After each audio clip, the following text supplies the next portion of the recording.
No dia em que aceitei um convite para jantar com minha família em um restaurante, jamais imaginei que ouviria as palavras mais humilhantes da minha vida.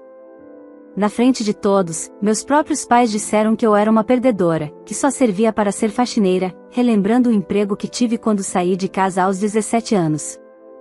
Para eles, quem realmente valia alguma coisa era o meu irmão, o gerente de empresa, o filho perfeito. Mas, naquele mesmo jantar, algo aconteceu que mudaria tudo. Um cliente do restaurante me reconheceu e, diante dos meus pais, me chamou de comandante. Foi nesse momento que eles descobriram a verdade sobre mim.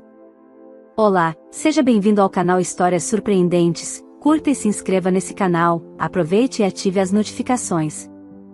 Comente aqui de qual cidade você está assistindo, vou adorar saber e deixar um coração no seu comentário. Desde muito jovem, aprendi a não esperar muito da minha família. Cresci em uma casa onde tudo girava em torno do meu irmão mais velho, Rafael. Ele sempre foi o orgulho dos meus pais, bom aluno, atlético, popular. E eu? Eu era a que dava trabalho, a distraída, a que nunca ia ser alguém na vida. Ouvi essas frases tantas vezes que, aos 17 anos, decidi sair de casa. Na época, aceitei o primeiro emprego que consegui, faxineira em um hotel simples do centro da cidade. Para meus pais, aquilo foi a confirmação de que eu estava fadada ao fracasso. Durante anos, eles se recusaram a me procurar. Não respondiam minhas mensagens, não atendiam minhas ligações. E mesmo assim, no fundo, por mais que eu não quisesse admitir, eu ainda carregava uma pontinha de esperança de que algum dia eles olhassem para mim de verdade. Essa oportunidade veio de forma inesperada. Depois de muito trabalho, estudo e esforço silencioso, minha vida tinha mudado. Mas meus pais não faziam ideia. E talvez fosse melhor assim, que até o dia em que recebi um convite para um jantar em família, em um restaurante refinado da cidade. Rafael mandou a mensagem, como se nada tivesse acontecido, dizendo que meus pais queriam me ver e atualizar as coisas. Eu não sabia exatamente o motivo, mas aceitei. Chegando lá, me deparei com aquela mesma postura que sempre me acompanhou, olhares superiores, palavras atravessadas, comparações disfarçadas de brincadeira. Só que, dessa vez, tinha um sabor mais amargo. Durante o jantar, entre um prato e outro, meu pai deixou escapar o primeiro comentário. Com um tom ríspido, ele disse: "Engraçado, você sempre foi a diferentona da família, não é? Enquanto seu irmão é gerente, bem-sucedido, você, bem, servia só para ser faxineira, pelo que lembro." Minha mãe riu, sem nenhuma vergonha. Pelo menos faxina não falta por aí. Alguém precisa fazer esse trabalho, né? Eles continuaram, como se estivessem comentando sobre o clima, ignorando completamente o fato de que eu estava ali, ouvindo. Foi como se tudo que eu tivesse conquistado não tivesse importância alguma, porque para eles, eu sempre seria aquela que saiu de casa para limpar banheiro. O garçom chegou trazendo mais vinho, mas nem aquilo suavizou o peso das palavras. Rafael, claro, não deixou por menos, nem adianta se estressar, pai. Cada um nasce para uma coisa. Uns para mandar, outros para limpar. Não é vergonha, né? Mas é bem diferente do que ser gerente de empresa. Eu queria levantar da mesa, ir embora. Mas algo me segurou ali. Orgulho? Raiva? Não sei. Só sei que foi nesse exato momento que um homem, sentado algumas mesas atrás, se aproximou. Com licença, ele disse, com um sorriso educado. Não quis interromper, mas, olá, comandante. Aquela palavra ecoou. Comandante. Meus pais olharam para ele, depois para mim, sem entender. Faz tempo que não nos vemos nos voos para Lisboa, o homem continuou. Está sempre impecável, viu? Seus passageiros têm muita sorte. Eu agradeci, com um leve aceno de cabeça, e naquele instante, percebi que tudo havia mudado. Meus pais, congelados, olharam para mim como se estivessem vendo uma estranha. Foi a primeira vez que eles ficaram sem palavras. Mas o jantar não terminaria por aí. Aquilo era só o começo. Depois daquela noite, as peças começaram a se mover. Segredos viriam à tona, o orgulho da família seria abalado, e o destino daria voltas que ninguém ali poderia imaginar. Eu, a filha esquecida, a fracassada, não apenas era comandante de voos internacionais, mas também seria a única pessoa capaz de estender a mão no momento em que eles mais precisariam. Só que, dessa vez, o preço do perdão seria alto. O restaurante, até então barulhento, parecia ter mergulhado em silêncio depois que o homem me chamou de comandante. Meus pais e Rafael ficaram imóveis por alguns segundos, com os olhares fixos em mim, como se tivessem acabado de perceber que eu era alguém que eles nunca haviam de fato conhecido. Meu pai pigarreou, tentando retomar o controle da situação. Comandante? Deve ter algum engano, disse ele, sem encarar ninguém diretamente. O homem sorriu educado e respondeu, não, senhor. Eu trabalho com exportação de vinhos, viajo bastante, e já estive em pelo menos 3 voos internacionais onde sua filha estava na cabine. Inclusive, fiz questão de cumprimentá-la uma vez no desembarque. Me lembro bem. Ele se despediu com um aceno antes de voltar à sua mesa, deixando para trás um peso estranho no ar. Minha mãe foi a primeira a falar, ainda tentando entender, mas, voos internacionais? Como assim? Era quase engraçado ver o choque no rosto dela, mas eu não sorri. Só respirei fundo, mantendo a calma. Sim, respondi, finalmente. Eu sou comandante de uma companhia aérea. Voo há anos. Não é de hoje. Mas vocês estavam ocupados demais com outras coisas para perceber. Minha voz não saiu agressiva, saiu apenas firme. Como se eu tivesse ensaiado aquela cena por muito tempo. Rafael, no entanto, não parecia disposto a aceitar, impossível. Você saiu de casa aos 17 para ser faxineira, sempre foi a que dava trabalho. Como que agora vem com essa história? A raiva nos olhos dele não era só incredulidade, era medo. E no fundo, isso me fez perceber algo: meu sucesso ameaçava não só o orgulho dos meus pais, mas também a posição que Rafael sempre ocupou na família. Por anos, ele foi visto como o exemplo, o modelo.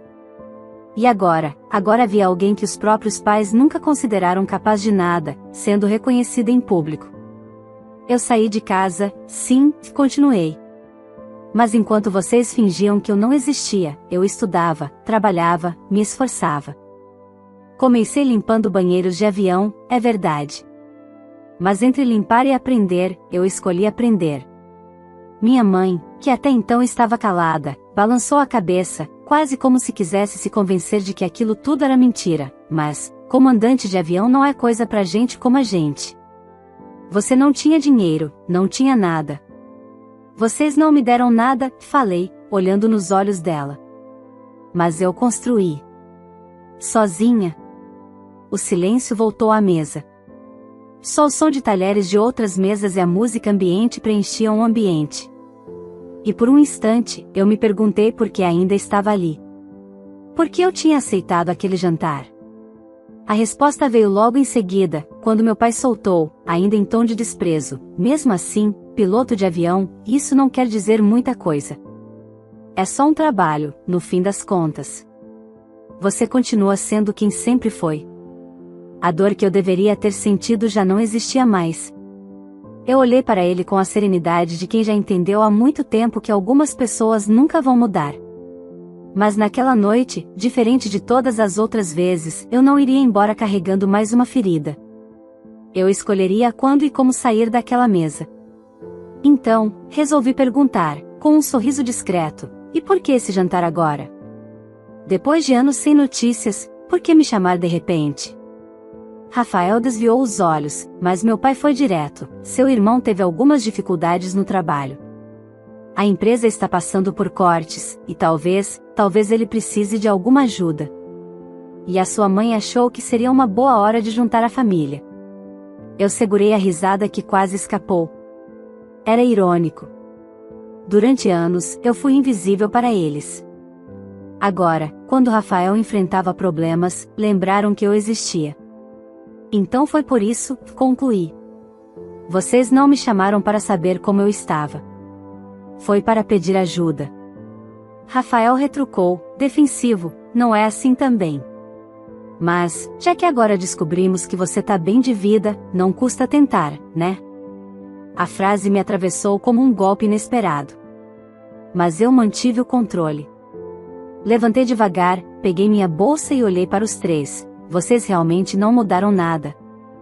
Nem um pouco. Mas agora sou eu quem escolhe com quem divido minha mesa. Obrigada pelo jantar. Eu já comi o suficiente. Dei as costas e saí do restaurante. Não olhei para trás. Não naquela noite. Mas a história não terminaria ali. Aquela seria apenas a primeira de muitas conversas difíceis. Porque o que eles ainda não sabiam era que, em breve, os problemas de Rafael se tornariam muito maiores do que um simples corte de custos. E então, mais do que nunca, eles dependeriam de mim. Naquela noite, depois de sair do restaurante, eu não fui direto para casa. Dirigi por um bom tempo, sem um destino certo, apenas tentando digerir o que havia acontecido.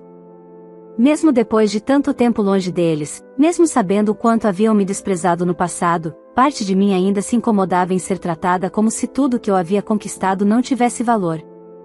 Mas havia também um sentimento diferente agora, uma espécie de alívio. Como se finalmente eu tivesse exposto para eles uma verdade que sempre fiz questão de esconder. Cheguei no meu apartamento já de madrugada. No hall do prédio, encontrei o porteiro, seu Wilson, que sempre me cumprimentava com respeito. Boa noite, comandante. A senhora chegou mais tarde hoje, hein? Boa noite, Wilson. Só estava resolvendo umas coisas de família, respondi com um sorriso discreto. Subi, deixei as chaves sobre o balcão da cozinha e fui direto para a varanda, onde costumava sentar para olhar a cidade de madrugada. Eu sempre pensei que o silêncio era uma companhia melhor do que palavras vazias. Na manhã seguinte, acordei com mensagens no celular.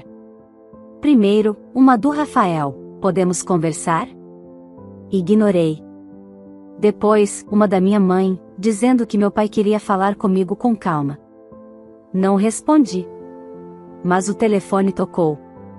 Eu quase deixei cair quando vi quem era: meu antigo chefe da empresa aérea. Bom dia, comandante. Desculpe incomodar tão cedo, mas recebi um pedido estranho. Alguém da empresa onde seu irmão trabalha entrou em contato procurando referências suas. Parece que houve um problema por lá. A ligação me deixou alerta. Se estavam atrás do meu nome, não era coincidência. Entendi. Obrigada por avisar, respondi. Pode deixar que vou me informar. Assim que desliguei, fiquei parada, olhando para o celular por alguns segundos. Não fazia sentido, meu irmão era gerente há anos, sempre elogiado por todos. Por que estariam procurando referências minhas? Foi quando decidi verificar por conta própria. Usei alguns contatos da área de aviação e logística, conexões que fiz ao longo dos anos em voos e eventos corporativos, e, aos poucos, as peças começaram a se encaixar. Rafael não estava só enfrentando cortes na empresa. Ele estava sendo investigado por uso indevido de recursos. E não era pouca coisa, falava-se em desvio de verbas, contratos fantasmas. O tipo de coisa que não só custaria o emprego dele, mas também poderia levá-lo à justiça. Naquela noite, enquanto processava toda essa informação, o telefone tocou novamente. Dessa vez, era minha mãe. Respirei fundo antes de atender. Oi, mãe. Filha, precisamos falar. A coisa ficou séria. Seu irmão, ele foi afastado hoje. Está desesperado. E eu e seu pai não sabemos mais o que fazer. O tom dela era bem diferente do que no restaurante. Não havia mais arrogância, nem superioridade. Havia medo. Desespero. Eu já sei, mãe. Descobri hoje cedo. Respondi, com calma. Mas por que estão me ligando agora? Por que não resolvem sozinhos? Você sabe, filha, seu irmão, ele sempre foi cabeça quente, às vezes se meteu em coisas que não devia. Mas você sempre foi mais centrada. A gente achou que talvez você pudesse ajudar. Ajuda? Aquela palavra ecoou na minha cabeça. por tantos anos, o que eu mais queria era ouvir deles um reconhecimento, uma única palavra que dissesse que eu era importante. E agora, justo agora, eles falavam comigo por necessidade, não por afeto. Mãe, vocês têm noção do que fizeram durante todos esses anos? Fingiram que eu não existia. Hoje no restaurante vocês me trataram pior do que alguém que acabou de entrar na vida de vocês. E agora, de repente, eu virei solução? Houve um silêncio do outro lado da linha. E depois, a voz dela saiu embargada: eu sei que erramos. Mas é seu irmão, é sua família. Aquela frase pesou. Eu fiquei ali, em silêncio, olhando pela janela do apartamento para a cidade iluminada, tentando decidir o que fazer. No fundo, eu sabia que não precisava deles. Minha vida já estava feita. Eu tinha minha carreira, minha casa, minhas conquistas. Mas havia uma parte de mim que ainda não conseguia simplesmente virar as costas e esquecer que, por mais que tivessem me rejeitado, eles eram parte da minha história. Eu vou pensar, respondi, por fim. Mas não prometo nada. Obrigada, filha, disse minha mãe, quase chorando. A gente se arrepende muito de tudo. Desliguei e fiquei com o telefone na mão por um tempo. Pela primeira vez, eles tinham dito em voz alta algo parecido com arrependimento. Mas o que eu ainda não sabia era que aquele era só o começo. Nos dias seguintes, eu descobriria que o buraco era muito mais profundo do que apenas um escândalo empresarial. Rafael não só estava envolvido com negócios ilegais, como havia colocado o nome da própria família em risco. Inclusive, havia documentos assinados pelo meu pai, que agora poderiam levá-lo junto para o fundo do poço. E mais cedo ou mais tarde, todos eles viriam bater na minha porta de novo. 2 dias se passaram desde a última ligação da minha mãe. Eu não havia dado uma resposta concreta. Na verdade, eu estava esperando para ver até onde eles iriam antes de realmente me procurarem de novo, não por conveniência, mas por necessidade real. Durante esses 2 dias, continuei trabalhando. Fiz 3 voos internacionais, ida e volta, mantendo minha rotina no cockpit como se nada estivesse acontecendo. Mas a cada pouso, quando desligava os motores e via a equipe de solo se aproximando, não conseguia deixar de pensar em Rafael, em como ele devia estar tentando segurar as pontas, ou talvez inventando mais mentiras para tentar salvar o próprio nome. Na madrugada do 3º dia, minha campainha tocou. Olhei pelo olho mágico e precisei de um segundo para acreditar no que via: meu pai. Nunca, em todos aqueles anos, ele havia pisado no meu apartamento. Abri a porta sem dizer nada. Ele estava diferente, abatido, com olheiras fundas, os cabelos mais grisalhos do que eu lembrava. Posso entrar? Ele perguntou, num tom mais baixo do que eu esperava. Fiz um gesto com a cabeça, dando passagem. Ele entrou devagar, olhando ao redor como se estivesse visitando um território estrangeiro. Era estranho ver meu pai ali, parado na minha sala, cercado por coisas que eu conquistei sem nenhuma ajuda dele. Bonito aqui, ele disse, após alguns segundos. Eu não respondi. Fiquei apenas observando, esperando que ele dissesse o motivo real da visita. Olha, eu sei que não fui o melhor pai, ele começou. Sei que não tratei você como merecia. Mas agora a situação ficou complicada. Eu não interrompi. Apenas continuei escutando, enquanto ele tentava encontrar as palavras. Seu irmão, ele vai ser processado. E o problema é que tem documentos no nome da empresa assinados por mim também. Se isso for para frente, posso perder tudo. A casa, o carro, sua mãe não sabe onde enfiar a cabeça. Ele deu um suspiro pesado e passou as mãos pelo rosto, como se estivesse carregando um fardo invisível. E agora você quer que eu resolva? Falei, finalmente. Eu não tô pedindo por mim, ele disse rápido, sem conseguir me encarar. Mas, é sua família, filha. O silêncio entre nós ficou mais longo do que eu imaginava. Eu observava meu pai tentando segurar o orgulho, claramente desconfortável por estar ali, de certa forma se humilhando para a filha que ele sempre ignorou. Sabe o que é mais irônico nisso tudo? Perguntei, olhando diretamente para ele. Por anos, vocês diziam que eu só servia para limpar chão. e agora estão aqui, pedindo ajuda para alguém que vocês sempre fizeram questão de diminuir. Meu pai não respondeu de imediato. Ele apenas abaixou a cabeça. E ele murmurou. Eu fui idiota. Era a primeira vez que eu ouvia admitir algo do tipo. Mas, mesmo assim, eu sabia que não podia confiar só nisso. Não agora. E o que exatamente você espera de mim? Perguntei, querendo entender até onde ele pretendia ir com aquilo. A gente precisa de um bom advogado, alguém de confiança, e ele respondeu. E, talvez alguma ajuda financeira até resolvermos a situação. Vocês não têm dinheiro guardado?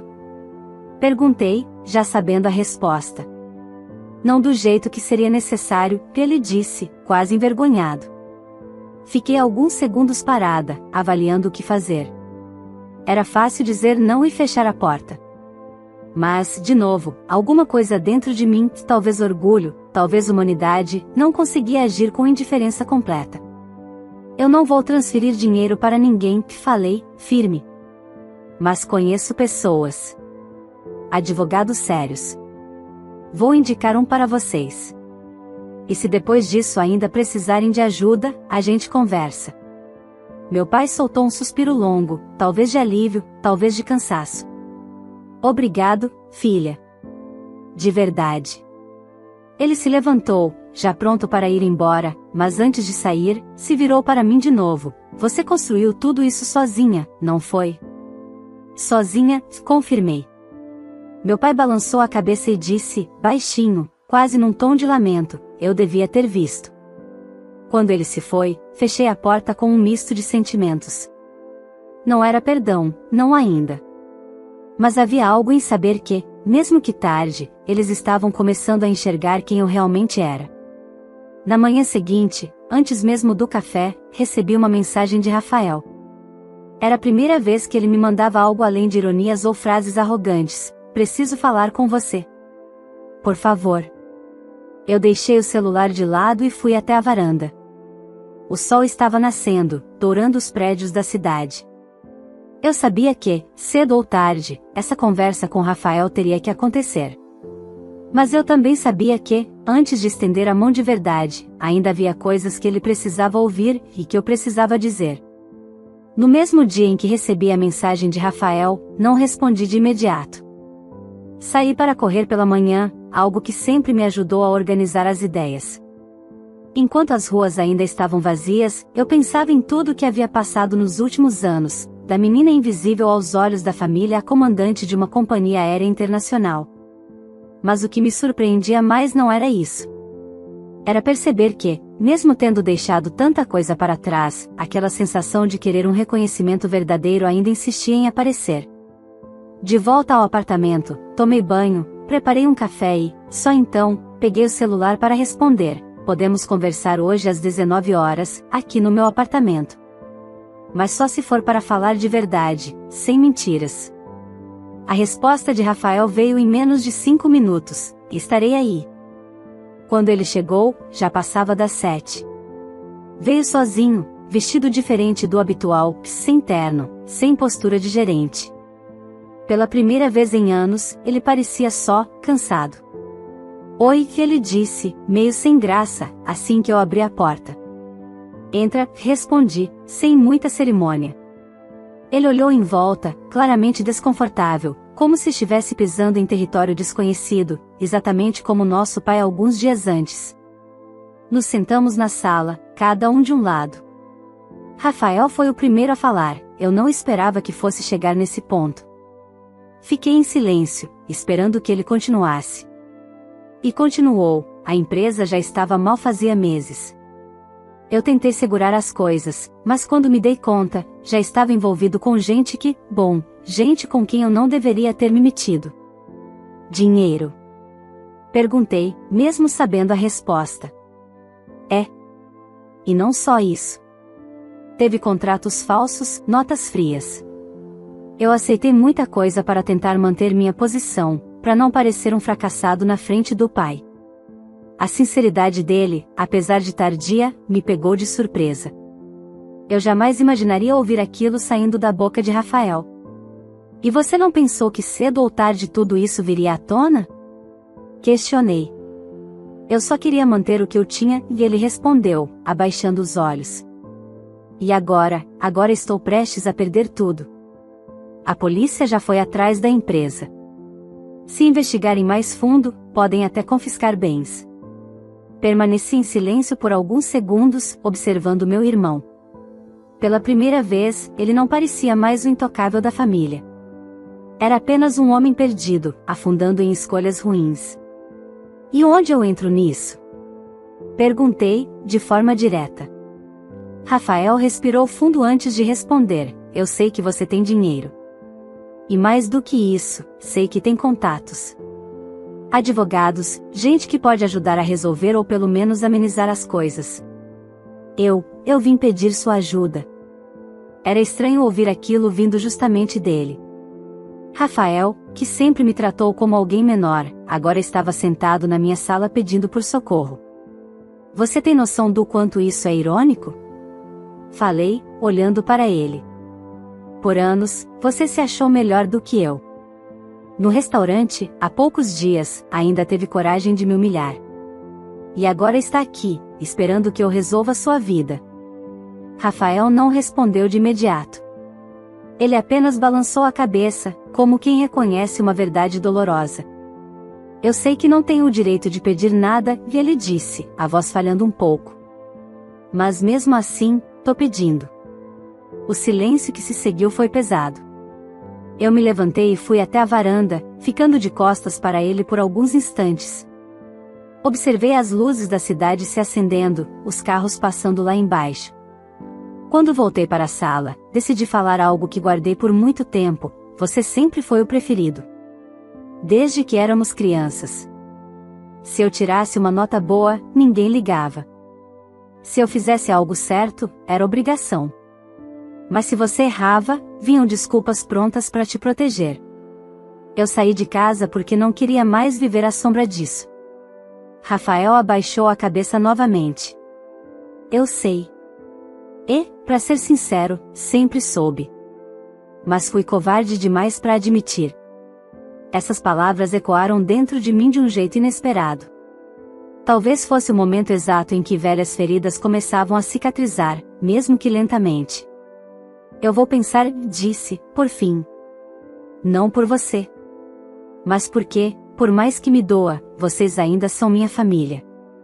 Rafael se levantou, parecendo mais leve depois daquela conversa, mas antes de ir embora, parou na porta. Você sabe, né?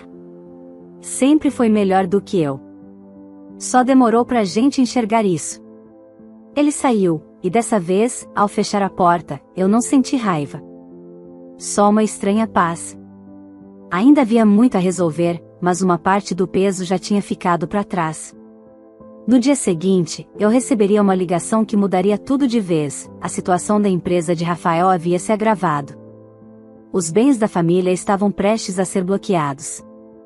Agora, mais do que nunca, eles precisariam de mim.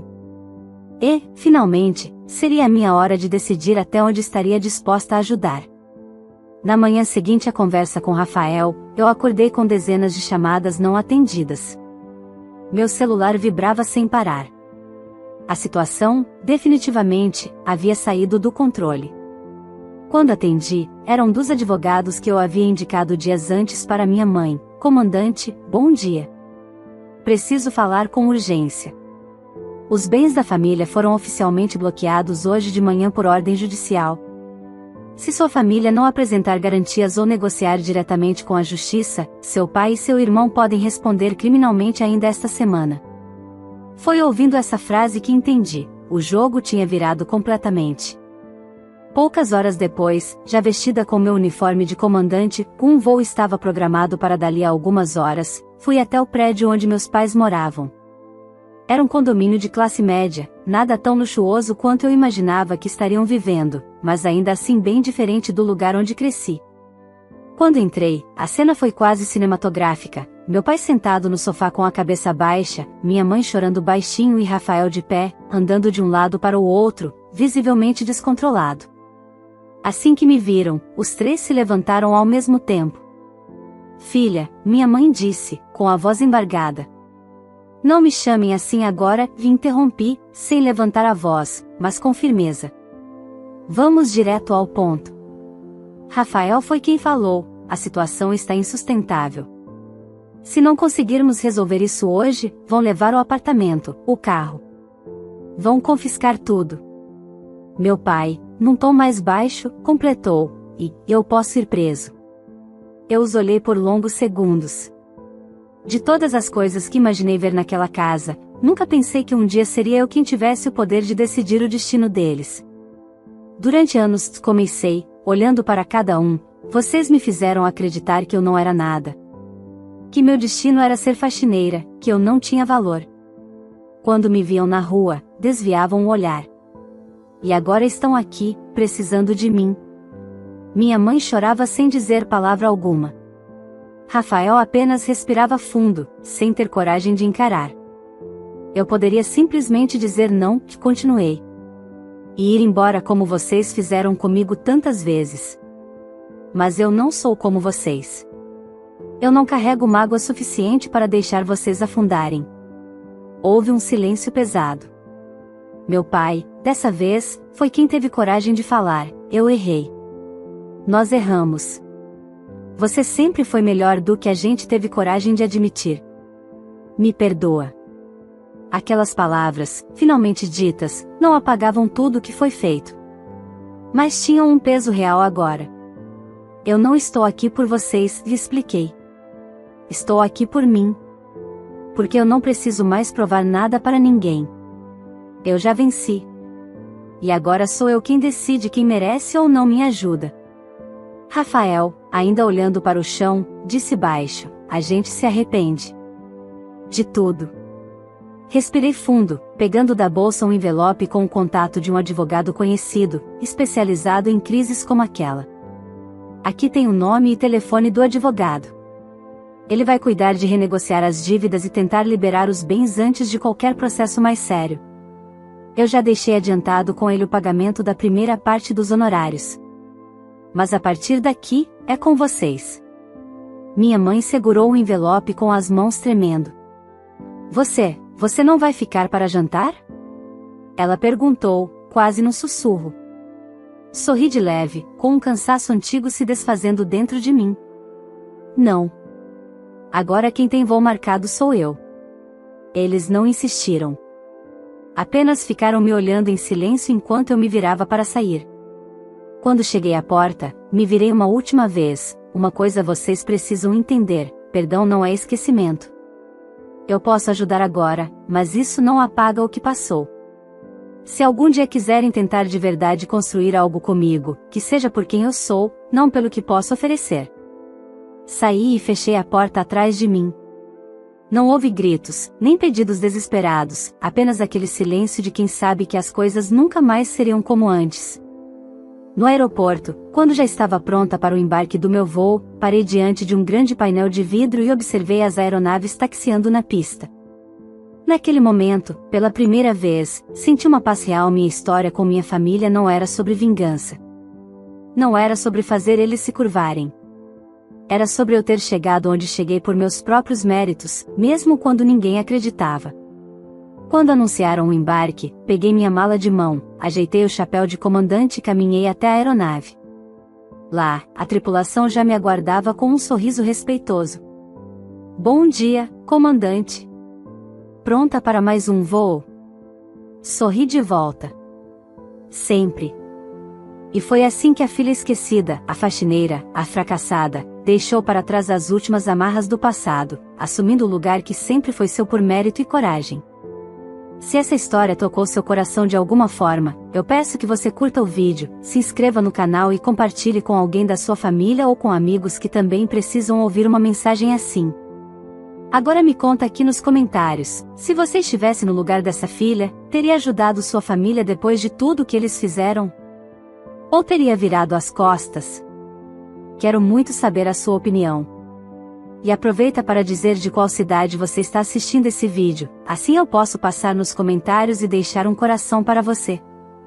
Cada história que compartilhamos aqui é pensada para emocionar, refletir e, quem sabe, inspirar alguém a enxergar as coisas de uma forma diferente. Então não esqueça, curta, inscreva-se, compartilhe e deixe seu comentário, porque é através dele que essa corrente de histórias continua crescendo e alcançando mais pessoas todos os dias.